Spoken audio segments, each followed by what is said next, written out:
Hi అండి, అందరికీ నమస్కారం. నేను మీ వేణుగోపాల్ రెడ్డి ఫ్రమ్ జోష్ ఇన్నోవేషన్స్ ప్రైవేట్ లిమిటెడ్, జోష్ ఇన్స్టిట్యూట్ ఆఫ్ ఫారెన్ లాంగ్వేజెస్, జోష్ ఓవర్సీస్ కన్సల్టెన్సీ మరియు ఎడ్యునైన్ కెరియర్ గైడెన్స్ సంయుక్తంగా ఎప్పటికప్పుడు తల్లిదండ్రులకి అదేవిధంగా విద్యార్థులకి అనేక ఆసక్తికరమైనటువంటి ఎడ్యుకేషన్ రిలవెంట్ ఇన్ఫర్మేషన్ మనం ఎప్పటికప్పుడు తాజాగా అందిస్తూ ఉన్నాం.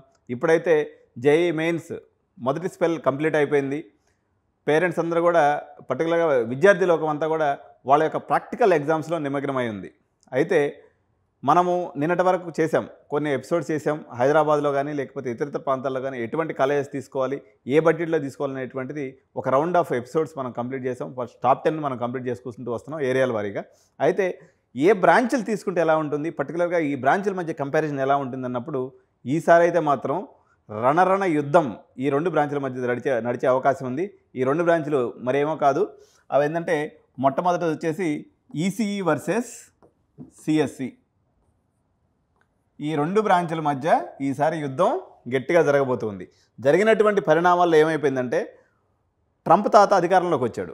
ట్రంప్ తాత అధికారంలోకి వచ్చిన తర్వాత ఈ యుద్ధం యొక్క స్థాయి అనేది మరింతగా ఎక్కువైంది. అయితే ఈ ట్రంప్ తాత వచ్చిన తర్వాత అమెరికాలో ఉద్యోగాలన్నీ పోవటం, అక్కడ ఉన్నటువంటి పరిస్థితుల వల్ల పేరెంట్స్ గోడ మీద పిల్లల యొక్క మనం సహజంగా ఏంటంటే సేఫ్ సైడ్ ఎదుర్కోవడం అనేది మనకి తెలుగు రాష్ట్రాల్లో నార్మల్గా ఉంది. కాబట్టి ఇప్పుడు ఈసీ అనే బాణాన్ని పట్టుకున్నట్లయితే మనకు రెండు పక్కల పొదునుంటుంది అనేటువంటి ఆలోచన ఉంది. అయితే తెలుగు రాష్ట్రాల తల్లిదండ్రులందరికీ ఒక నిరాశాజనకమైనటువంటి న్యూస్ నేను చెప్తాను. ఇప్పుడు మనకు రెండు రాష్ట్రాల్లో కలిపి 2,50,000 సీట్లు ఉన్నాయి. కంప్యూటర్ సైన్స్ ఇంజనీరింగ్ అనుకోండి, మొత్తం బీటెక్లో 2 తెలుగు స్టేట్స్లో 2,50,000 ఉన్నాయి. ఇందులో అంతకుముందు కాలంలో ఎలా ఉండేదంటే 60,000 ఈసీఈ సీట్లు ఉండేవి.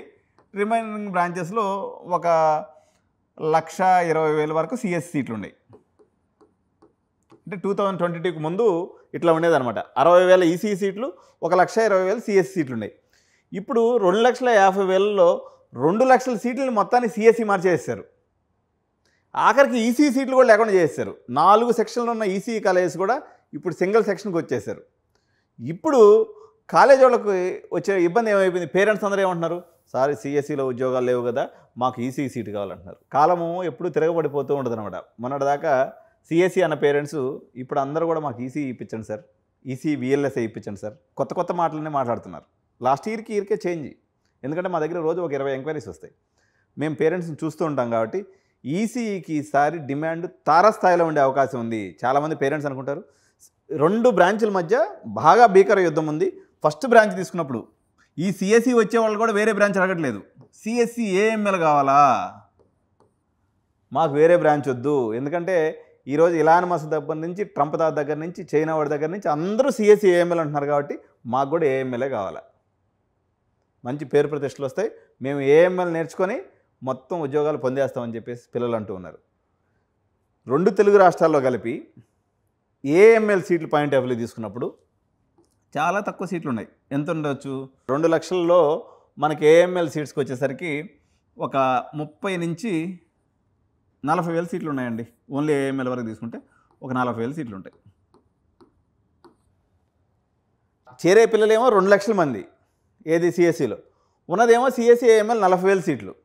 కాబట్టి విపరీతమైనటువంటి డిమాండ్ సిఎస్సి ఏఎంఎల్కి ఉండేటువంటి అవకాశం ఉంది. రెండో డిమాండ్ వచ్చేసి ఈసీఈకి ఉండేటువంటి అవకాశం ఉంది. ఇది second top branch of this year.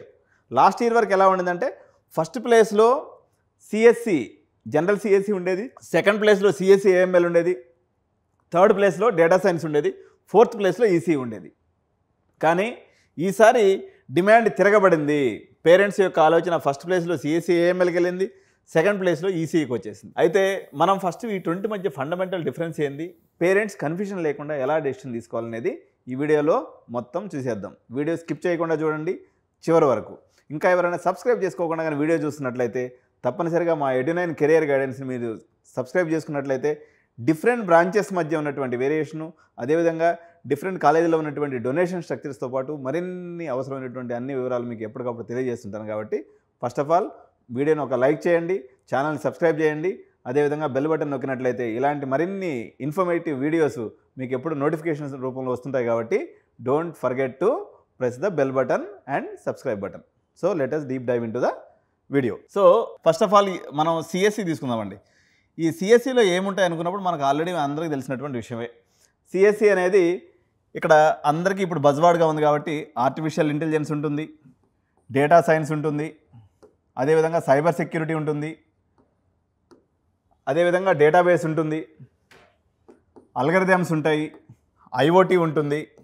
ఇటువన్నీ సబ్జెక్టులు దీంట్లో కూడా సిఎస్సి బ్రాంచ్ కిందకు వచ్చేటువంటి సబ్జెక్ట్స్ అన్నమాట ఇవన్నీ. సో ఈ సిఎస్సిలో మీరు చేసే పని ఏంది, కంప్యూటర్స్ ఎలా పనిచేస్తాయి, కంప్యూటర్స్ అప్లికేషన్స్ ఎలా తయారు చేయాలనేది మనకి కంప్యూటర్ సైన్స్ ఇంజనీరింగ్ బ్రాంచ్లో ఇది చెప్తారనమాట. సో వేరేజ్ ఈసీఈ అప్లికేషన్స్ తీసుకునేటప్పుడు ఈసీఈలో మనకి ఏమేమి ఉంటాయి అనుకుంటే ప్రధానమైనటువంటి ఈసీఈ బ్రాంచెస్ వచ్చేసి దీంట్లో ఎంబెడెడ్ సిస్టమ్స్ అని ఒకటి ఉంటుందండి.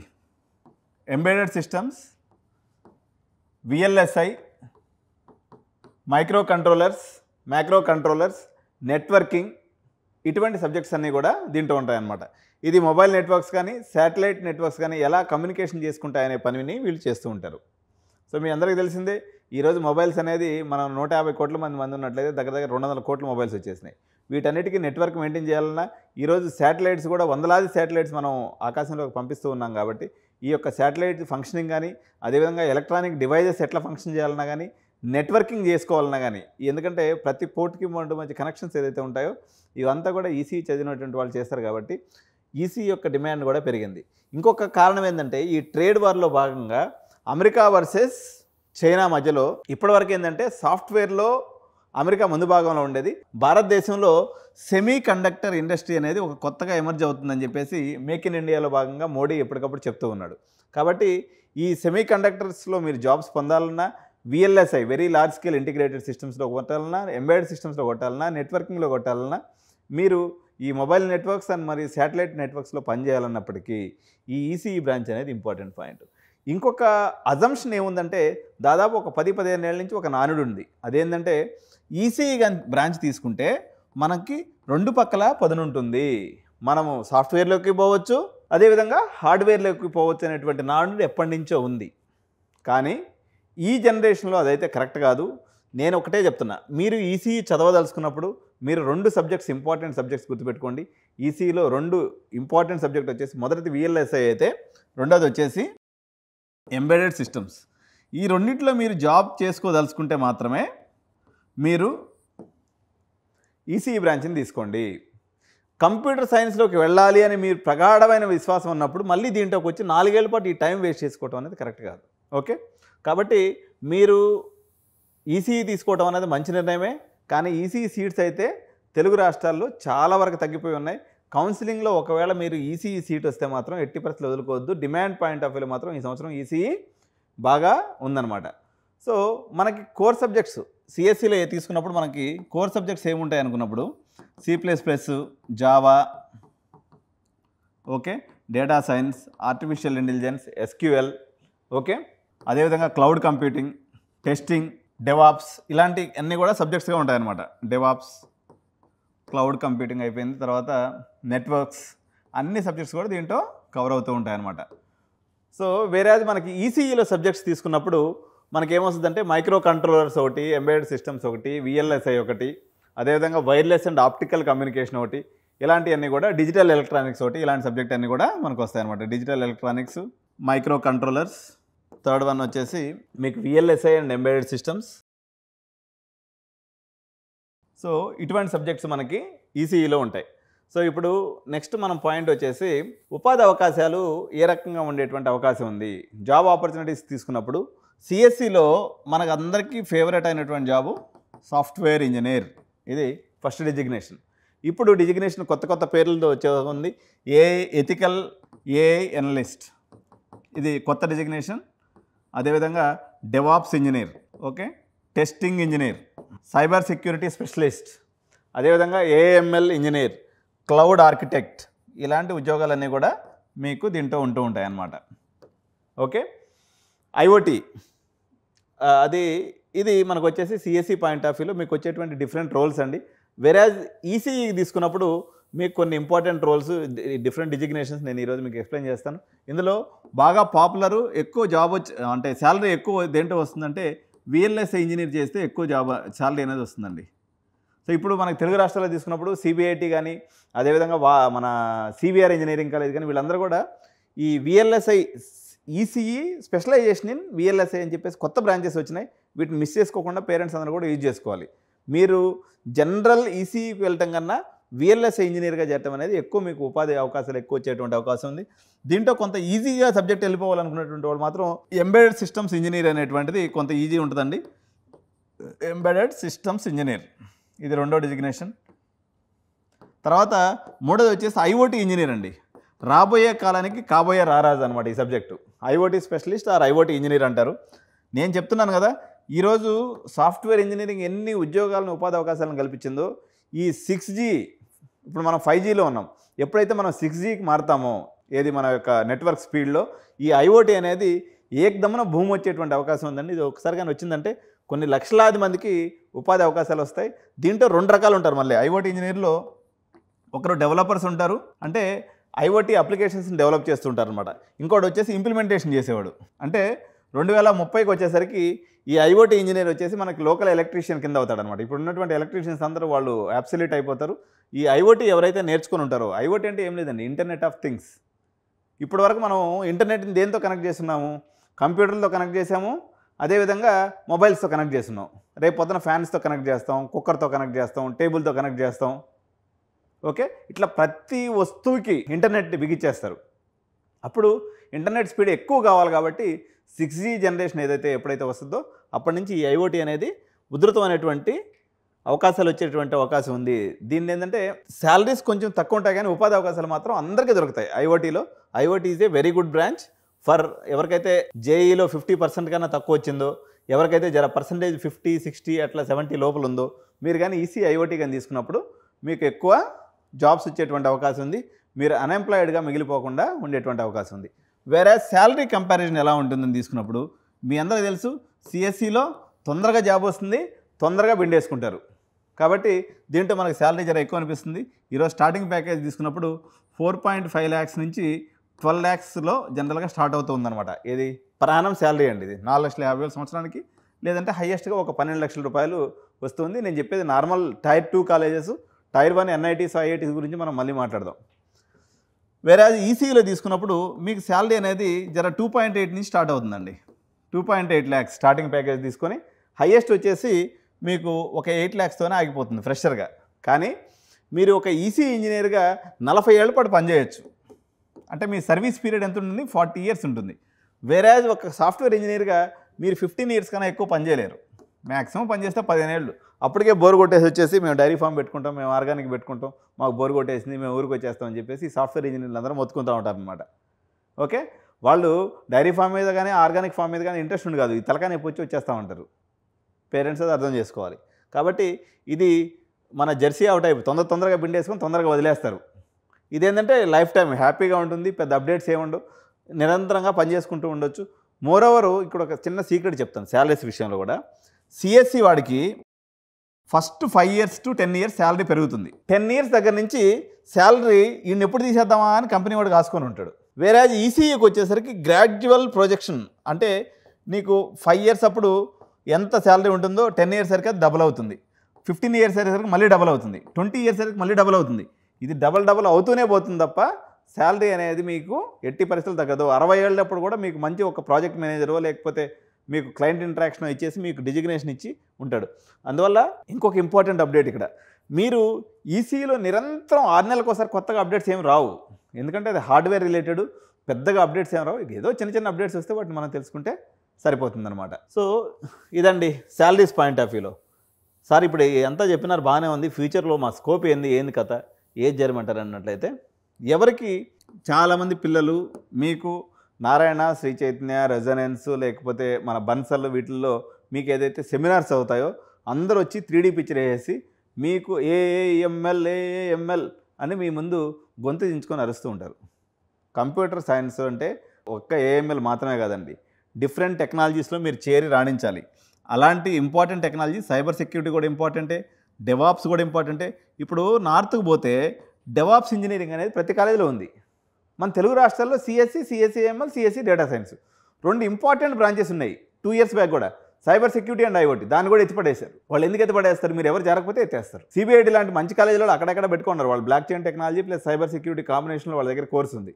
కానీ పాపం ఎంతసేపటికి ఫస్ట్ వచ్చేసి జనరల్ సిఎస్సి పెట్టుకుని తర్వాత ఇది పెట్టుకుంటారు. కానీ బ్రహ్మాండంగా ఉంటుంది opportunities. CSC blockchain technology with cyber security is a very good branch. Cloud computing అంటే మన డేటా మొత్తాన్ని మనకి అమెజాన్ AWS తర్వాత వీటిలో సర్వర్స్లో సేవ్ చేసుకునేటువంటి పని. డేటా సర్వ్ చేసుకోకుండా ఇప్పుడు మోడీ మన పోయేసి ఏం చేసుకుని వచ్చిండు, ప్యారిస్ AI సమ్మిట్ జరిగింది, అడిపోయి ఏం చేసుకుని వచ్చిండ్రు, కోటాను కోట్ల 20% మన దగ్గర డేటా సేవ్ అవ్వాల్సి ఉంటే మన దగ్గర దీని స్టోరేజ్ కెపాసిటీ వచ్చేసి ఇప్పటికి ఓన్లీ 2% ఉందంట.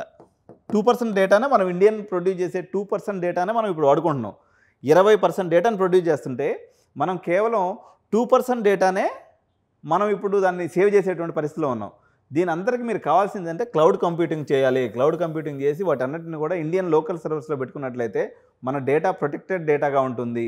అదేవిధంగా వేరే దేశాల వాళ్ళు మన డేటాను దొంగలించుకుంటూ ఉంటారు. కాబట్టి మనము క్లౌడ్ కంప్యూటింగ్ అండ్ డేటా సైన్స్ని మనం ప్రత్యేకమైనటువంటి శ్రద్ధ తీసుకొని చదవాల్సినటువంటి అవసరం ఉంది. అదేవిధంగా డేటా అనలిటిక్స్ ఏదైతే ఉందో ఇన్ని టెరాబైట్ల ఆఫ్ డేటా వస్తుంది కాబట్టి ఈ డేటాని అనలైజ్ చేసేదానికి కూడా డేటా అనలిస్ట్ అవసరం కూడా ఉంటుంది. కాబట్టి data analysis is also a very good job and it is also a future trend అనమాట. అదేవిధంగా మ్యాథ్స్ అండ్ కంప్యూటింగు, అదేవిధంగా క్వాంటమ్ కంప్యూటింగ్ కూడా మీకు అప్కమింగ్ టెక్నాలజీస్గా మనం సిఎస్సి ఫ్యూచర్లో మనం చెప్పవచ్చు.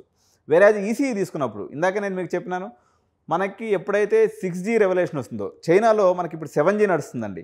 వేరే ఇండియాలో తీసుకున్నప్పుడు మనం ఎక్కడున్నాం, 5Gలో ఉన్నాం. ఇప్పుడు మనం ఈసీఈ ఫ్యూచర్ ట్రెండ్స్ గురించి మాట్లాడుతున్నామండి. 5G జనరేషన్లో ఇప్పుడు ఉన్నాము. ఇది ఎప్పుడైతే 6Gకి మారుతుందో, చైనా లాగా 7Gకి మారుతుందో అప్రాక్సిమేట్గా ఇది ఒక 10 కోట్ల మందికి జాబ్ ఇస్తుంది. చాలా పెద్ద ఎత్తున ఉపాధి అవకాశాలు వస్తాయి. కాబట్టి మీరు IoTs, smart devices. Sir IoTs అంటే మాకు అర్థమయ్యే భాషలో చెప్పండి అంటే స్మార్ట్ ఆటోమేషన్, స్మార్ట్ హోమ్స్ అంటాం కదా. మనము చాలా ఇక్కడ మాల్స్లోకి పోయినప్పుడు, మనం వాష్రూమ్లో పోయినప్పుడు లైట్లు ఆటోమేటిక్గా వెలుగుతాయి అనమాట. మనం బయటికి రాగానే ఆటోమేటిక్గా ఆగిపోతాయి. సెన్సార్స్. ఓకే, మీరు మొబైల్లో ఒక యాప్ వేసుకున్నట్లయితే మీ ఫ్యాన్ కంట్రోల్ చేయొచ్చు, మీరు ఏసీని కంట్రోల్ చేయొచ్చు. అదేవిధంగా మీరు ఆఫీస్ నుంచి బయలుదేరగానే మీ కుక్కర్ ఆన్ చేయమనేటువంటి ఒక కమాండ్ని ఇవ్వచ్చు. సో అట్లా మీకు అదేవిధంగా గీజర్ ఆన్ చేసుకోవచ్చు. మీరు కష్టపడి ఇంటికి వచ్చే లోపల గీజర్ మనం పిల్లలు ఆన్ చేసుకోవాల్సిన అవసరం లేదు. ఎందుకంటే పిల్లలందరూ అమెరికాకి వెళ్ళిపోతున్నారు కాబట్టి మనం ఒక్కరే ఉండిపోతాం సహజంగా. మీరు గీజర్ బయట నుంచి పోయేటప్పుడు ఆన్ చేసుకున్నట్లయితే మొబైల్లో ఆన్ చేసుకోవచ్చు. ఇటువంటి అనేక రకాలైనటువంటి innovations IoT devices and smart devices ద్వారా జరుగుతాయన్నమాట. వేరేస్ సెమీ కండక్టర్స్, ఈ సెమీ కండక్టర్ ఇండస్ట్రీలో ఇప్పుడు ఎన్విడియా కానీ చిప్ డిజైనింగ్లో కానీ వీటిలో కూడా, ఎందుకంటే ఎలక్ట్రానిక్ గ్యాడ్జెట్స్ అనేవి మనిషికి అంతకుముందు ఫ్యాషన్గా ఉండేది. ఇప్పుడు ఆహారం ఎంత ముఖ్యమో డేటా కూడా అంతే ముఖ్యము, డివైస్ కూడా అంతే ముఖ్యం అయిపోయింది. కాబట్టి దీని యొక్క అవసరం పెద్ద ఎత్తున వచ్చేసింది. సెమీ కండక్టర్ జాబ్స్ కానీ సెమీ కండక్టర్ అండ్ చిప్ డిజైనింగ్లో బోల్డ్ అనే అవకాశాలు ఈరోజు మీకు వచ్చేటువంటి అవకాశం ఉంది. Semi conductor and chip designing. Chip అంటే ఏంది, మన మొబైల్లో చిప్ ఉంటుంది, మన టీవీలో చిప్ ఉంటుంది, మన ల్యాప్టాప్లో చిప్ ఉంటుంది. ఓకే, సెమీ కండక్టర్స్ అంటే మన ఏసీలో పనిచేయాలన్నా, మన టీవీలు పనిచేయాలన్నా ఇవన్నీ కూడా సెమీ కండక్టర్స్ అండ్ చిప్స్ అనే అవసరం. దీని తర్వాత ఈసీఈ చదివినటువంటి వాళ్ళకి మరొక పెద్ద ఎత్తున వచ్చేటువంటి ఉపాధి అవకాశాలు ఉన్నటువంటి మరో రంగం వచ్చేసి ఎలక్ట్రిక్ వెహికల్స్ అండ్ ఆటోమేషన్ అండి. Okay, electric vehicles and automation. ఈరోజు నార్మల్ మనిషిగా ఉన్నాడు ఒక 5 ఏళ్ల క్రితం, అట్లీస్ట్ ఒక 10 ఏళ్ల క్రితం తీసుకుంటే ఎలాన్ మస్క్ అనే గొట్టగొసుకున్నాడు ఎవరికీ తెలియదు. అట్లాంటిది ఈరోజు ట్రంప్నే కంట్రోల్లో తెచ్చుకునేంత స్థాయికి ఎలాన్ మస్క్ ఎదిగిందంటే కేవలం ఆయన ఒక ఎలక్ట్రానిక్ వెహికల్ కనిపెట్టాడండి, టెస్లా పేరు. డ్రైవర్ లెస్ కార్ని అమెరికాలో పరుగులు పెట్టిస్తున్నాడు. ఈ 2 ఇన్వెన్షన్స్ తోటే ఏకంగా ఈరోజు అమెరికాకి ప్రెసిడెంట్ అయిన పనిచేశాడు. అంటే దాంట్లో ఎంత కథ ఉందని, వాటి షేర్ వాల్యూస్ ఎంత దూరం పోకపోతే ప్రపంచంలోనే ఈరోజు అత్యంత కోటీశ్వరుడు ఎవరు అంటే కేవలం ఎలక్ట్రిక్ వెహికల్స్ మరియు ఆటోమేషన్ కనిపెట్టినటువంటి ఎలాన్ మస్క్. అంటే దీంట్లో ఎంత పెద్ద ఎత్తున ఉపాధి అవకాశాలు వస్తాయో మీరు గమనించండి. కానీ ఎంత భావదారిద్ర్యం అంటే మన తెలుగు స్టేట్స్లో దీనికి సంబంధించి ఒక్క బీటెక్ కాలేజ్ కూడా లేదు. మురిగిపోయి ఏరేసినటువంటి సబ్జెక్టులు నేర్కొని మనం చదువుకుంటూ ఉంటాం. మీరు డిమాండ్ చేస్తే వాళ్ళు పెడతారు. మన జేఎన్టీ వాళ్ళు కానీ లేకపోతే మన హైయర్ ఎడ్యుకేషన్ డిపార్ట్మెంట్ వాళ్ళు పెద్ద పెద్ద మాటలు చెప్తారు తప్ప కనీసం ఒక ఎలక్ట్రిక్ వెహికల్స్ అండ్ ఆటోమేషన్కి సంబంధించినటువంటి ఒక చిన్న కోర్సును కూడా ఇంత పెద్ద రాష్ట్రంలో, ఒక రాష్ట్రం కాదు మన 2 తెలుగు రాష్ట్రాలు, ప్రపంచానికి అత్యంత తెలివికలైనటువంటి మేధావులను అందించినటువంటి మన తెలుగు రాష్ట్రాలు కమింగ్ అప్డేట్స్కి సంబంధించినటువంటి లేటెస్ట్ టెక్నాలజీస్ని ఇన్కార్పొరేట్ చేయడంలో అత్యంత ఘోరంగా విఫలమైనటువంటి పరిస్థితి. ఎక్కడ అమిటీ యూనివర్సిటీ అండి, అమిటీ యూనివర్సిటీ వాడు, ఎస్ఆర్ఎం వాడు, బిట్ వాడు అంటే వాళ్ళే కోర్సులు చెప్పగలరా వాళ్ళు? అంటే మన దగ్గర కనీసం ఆ నాలెడ్జ్ కూడా లేదా? ఇది ఇప్పుడు ఇవన్నీ అప్కమింగ్ టెక్నాలజీస్ ఉన్నాయి. వీటికి సంబంధించినటువంటి కోర్సెస్ ఇప్పుడు మనకు శ్రీనిధి యూనివర్సిటీ వచ్చింది, అరోరా యూనివర్సిటీ వచ్చింది, ఎంఎన్ఆర్ యూనివర్సిటీ వచ్చింది.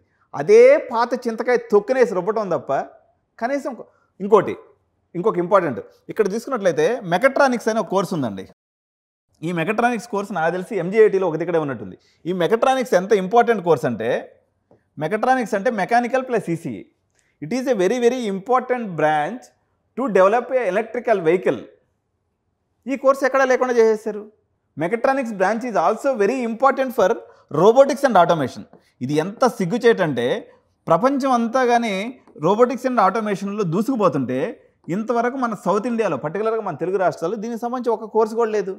రోబోటిక్స్ అనే ఆటోమేషన్ కోర్సు లేదు, ఎలక్ట్రికల్ వెహికల్స్ అండ్ ఆటోమేషన్ అనే కోర్సు లేదు, ఓన్లీ ఏఎంఎల్. ఇది ఏంది అంటే మీరు ప్రజలుగా మీరు ఆలోచించరా? ఆలోచించాలి.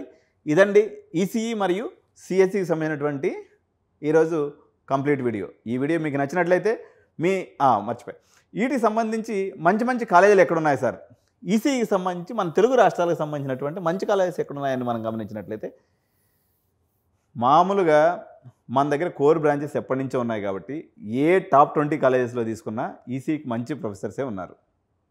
ప్రొఫెసర్స్లో తప్పు లేదు, కానీ మీరు చదివేటువంటి సిలబస్ ఏదైతే ఉందో 8085 8086 ఈ ప్రాసెసర్స్ మేము చిన్నప్పటి నుంచి ఉన్నాయి. నేను చదువుకున్నా ఎప్పుడో ఇంటర్మీడియట్లో 8085 ప్రాసెసర్ చందమామ కథలు చెప్పినట్టు ఇప్పుడు కూడా ఇవే నేర్చుకుంటా ఉన్నాం. 8085 ప్రాసెసర్స్ స్క్రాప్ కూడా అమ్ముడు పోదు చైనాలో, అంటే చెత్త షాప్ కూడా తీసుకోవడం అనమాట దీన్ని. కానీ ఇప్పుడు మనం ప్రజెంట్ ఫ్రెష్గా చదువుతున్నాం వీటిని. సిలబస్ అప్డేట్ చేయాలి, కరికులం అప్డేట్ చేయాలి తప్ప ప్రొఫెసర్స్ అయితే ఈసీకి అన్ని దిక్కులా బాగున్నారండి. సిఎస్సి ప్రొఫెసర్స్ ఎక్కడా బాగలేరండి. టాప్ 10 కాలేజీలోనూ బాగాలేరు, టాప్ 20 కాలేజీలోనూ బాగాలేదు. మీరు చదవాలనుకున్నటువంటి ఏఎంఎల్ ఏదైతే చదువుతున్నారో మేము ఏఎంఎల్ వస్తే మా దశ మారిపోద్ది అని చెప్పేసి మీరు టాప్ 20 కాలేజీలో చూస్తున్నారో ఏ ప్రొఫెసర్కి ఏ సింగిల్ ప్రొఫెసర్కి ఓనమాలు కూడా ఏఎంఎల్లో తెలియదని నేను మాత్రం గంటపదంగా చెప్తున్నాను. నేను కూడా ఒక ఫ్యాకల్టీని మా ఫ్యాకల్టీని తక్కువ చేసి మాట్లాడట్లేదు, సిచ్యువేషన్స్ గురించి మాట్లాడుతున్నాను నేను.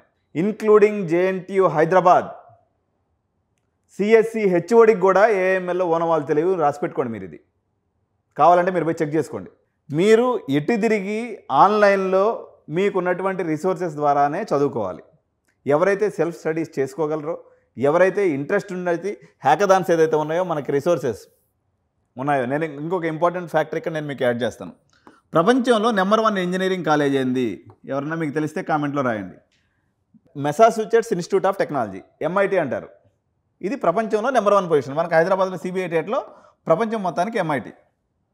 ఈ ఎంఐటీలో ఆన్లైన్ లెక్చర్స్ ఉంటాయి, మీరు చదువుకోవచ్చు.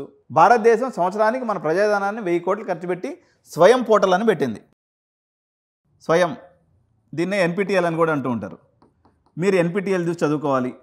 లేదా మీరందరూ జేఈఈ ప్రిపరేషన్ కోసం చదివారు కదా, వేదాంతు, అన్అకాడమీ, ఫిజిక్స్ వాళ్ళ, నేహా మ్యాథమెటికల్ ఇన్క్లైన్, ఇట్లాంటి వాళ్ళని ఎవరినో ఒకరిని నమ్ముకొని, అప్నా కాలేజ్, మన శ్రద్ధా దీది, ఎవరినో ఒకరిని నమ్ముకొని తోకను పెట్టుకొని పోతూ ఉండాలి. అంతే తప్ప కాలేజీల్లో ఏదో ఒరిగిపోద్ది అనుకోవడం కష్టం. సరే, అటువంటిప్పుడు మనం కాలేజీలో ఏం చూడాలా? చైర్మన్ యొక్క మైండ్ సెట్ చూడాలి. అంటే వీడు చదువు చెప్పడానికి మన కాలేజీ పెట్టిండా, లేకపోతే రియల్ ఎస్టేట్ వ్యాపారం చేసిందని పెట్టిండా అనేది చూసుకొని ఎవరైతే సదుద్దేశంతో కాలేజీ పెట్టి కాలేజీని రన్ చేస్తుంటారో అటువంటి కాలేజీలో చేరాలి.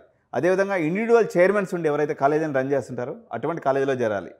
కార్పొరేట్ కాలేజీ లెక్క జలగ లెక్క పీల్చుకొని తినేటువంటి మనుషుల దగ్గర కాకుండా విద్యని, ఉపాధ్యాయుల్ని మనుషుల లెక్క చూసేటువంటి ఇక్కడ మంచి కాలేజీల్లో, ఇండివిజువల్ కాలేజెస్లో చేరి మీరు చదువుకున్నట్లయితే ఆన్లైన్ రిసోర్సెస్ని మీరు జాగ్రత్తగా యూటిలైజ్ చేసుకుంటూ ఇంకొక విశేషం చెప్తాను మీకు. ఇక్కడ చాలామంది టైర్ 3 ఇంజనీరింగ్ కాలేజెస్లో ఎవరైతే ఫ్యాకల్టీ ఉన్నారో they don't encourage students to even go to the online. మేము ఇచ్చిన నోట్సే చదవాలి. వీళ్ళంతా అటానమస్ కాలేజీలో అయిన తర్వాత ఏమైందంటే అటానమస్ కాలేజీలో అయిన తర్వాత ఏమైందంటే సొంత సిలబస్ వచ్చేసింది. 60% ఎంతో జేఎన్టీ ఇస్తుంది, 40% వీళ్ళు ఆర్గనైజ్ చేసుకోవచ్చు. నోట్స్ ఇచ్చేస్తున్నారు, నోట్స్ నుంచి రాయమంటున్నారు. పిల్లలు ఏమనుకుంటున్నారు, పాపం ఇదే చదివితే ఉద్యోగం వస్తుంది కదా అని 4 ఏళ్ళ దాకా ఉంటున్నారు లాస్ట్ అయ్యేసరికి. కాబట్టి మీరు డే 1 నుంచి మీరు ఈ ఆన్లైన్ రిసోర్సెస్ని తీసుకోవటము, అదేవిధంగా ఆన్లైన్ హ్యాకథాన్స్లో పార్టిసిపేట్ చేయటము. ఆన్లైన్ హ్యాకథాన్స్ అంటే హ్యాకర్ ఎర్త్ ఇలాంటి దాంట్లో పార్టిసిపేట్ చేయటము. మీరు చేసేటువంటి ప్రాజెక్ట్స్ అన్నింటిని కూడా గిట్హబ్లో భద్రపరచుకోవటము. ఎందుకంటే ఇది మీ పోర్ట్ఫోలియో బిల్డింగ్. డే 1 నుంచి మీ లింక్డ్ఇన్ ప్రొఫైల్ని ఏర్పాటు చేసుకోవటము. ఇలాంటి బేసిక్స్ని కానీ పాటించినట్లయితే టాప్ 20 కాలేజెస్లో ఏదైనా ఓకే. అంటే టాప్ 20లో కూడా వాళ్ళు లేదని 175 కాలేజీలో కూడా టాప్ 20 లేదన్నట్లయితే వాళ్ళు మరీ చిన్న కాలేజీలని లెక్క. అటువంటి కాలేజీలని కొంచెం వీలైన కాడికి దూరంగా పెట్టు. మనకు డబ్బులు ఇబ్బంది అయినప్పుడు, లేకపోతే కౌన్సిలింగ్లో సీట్ వచ్చినప్పుడు మనకు ఆల్టర్నేటివ్ ఉండదు. అటువంటిప్పుడు మీరు మరింత ఉధృతంగా ఈ ఆన్లైన్ని జాగ్రత్తగా చూసుకొని అట్లీస్ట్ ఆన్లైన్ని ఎంకరేజ్ చేసేటువంటి కాలేజీలైనా అయితే బాగుంటుంది అనేది నా యొక్క ఉద్దేశం. దీంట్లో మంచి చెడేటువంటిది లేదు. IITs NITs point of view ఏదైతే ఉందో వాళ్ళు సొంతంగా చేయగలిగిన కాడికి చేస్తున్నప్పటికీ రిమైనింగ్ ఆన్లైన్ రిసోర్సెస్ని కాలేజీలోని ఫ్యాకల్టీనే. ఇప్పుడు ఒక ప్రొఫెసరు టైర్ 3 కాలేజీలో ఏం చెప్తారో చూడండి. ఇప్పుడు నేను చెప్పిన ఏమని వేదాంతం అని లేకపోతే అనాకాడమీ అని ఇవన్నీ నేను చెప్తున్నాను కదా. ఇప్పుడు కాలేజీలో ఆ పేర్లు కూడా చెప్పరు. ఎందుకంటే వీళ్ళు కానీ ఆ పాఠాలు కానీ అలవాటు పడితే ఈ లెక్చరర్స్ని ఎక్కడ క్వశ్చన్ చేస్తారని భయం అనమాట. కాబట్టి అటువంటి కాలేజీలను కాకుండా జెన్యూన్గా వాళ్ళకి తెలిసిన కాడికి పాఠం చెప్పగలిగి రిమైనింగ్ ఆన్లైన్ కోర్సెస్లో తీసుకోమని చెప్పేటువంటి ఎంకరేజ్ చేసేటువంటి కాలేజీలను ఎంకరేజ్ చేసినట్లయితే మంచి భవిష్యత్తు ఉందని పిల్లలందరూ కూడా తెలియజేసుకుంటూ, ఇలాంటి మరిన్ని ఇంట్రెస్టింగ్ వీడియోస్ నేను మీకోసం చేయాలన్నట్లయితే మీరు నాకు ఇచ్చేటువంటి ఒకే ఒక నజరానా లైక్ చేయండి, వీడియోని షేర్ చేయండి, తప్పకుండా ఛానల్ సబ్స్క్రైబ్ చేయండి. జై హింద్, జై భారత్.